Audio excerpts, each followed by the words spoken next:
একটি কলেজে এক মেয়ে ছিল যে সব সময় কানে বড় বড় হেডফোন লাগিয়ে রাখত। ক্লাসরুম হোক বা ক্যান্টিন, সে কারও সঙ্গে কথা বলতো না।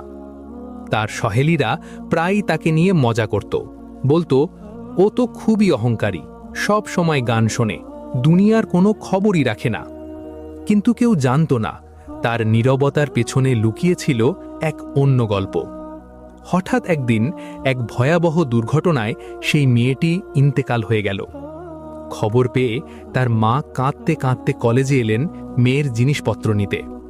তখন সহেলীরা এসে বলল, আন্টি, আপনার মেয়ে তো আমাদের সঙ্গে কথাই বলতো না, সব সময় শুধু গান শুনত। মায়ের চোখ দিয়ে অশ্রু ঝরছিল। কাঁপা হাতে তিনি ভাঙা মোবাইলটি তুলে নিলেন। ধীরে ধীরে মোবাইলের প্লেলিস্ট খুলে দেখালেন। দেখেই সহেলীরা স্তব্ধ হয়ে গেল। তাদের মুখের হাসি মিলিয়ে গেল মুহূর্তেই।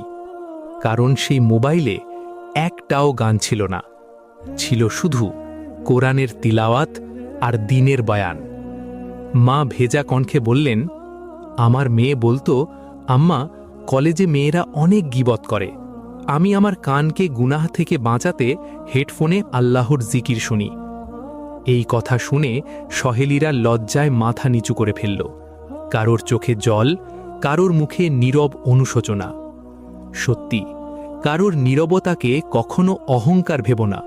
হয়তো সে নিজের জিহ্বা আর কানকে জাহান্নামের আগুন থেকে বাঁচানোর চেষ্টা করছে। সুবহানাল্লাহ।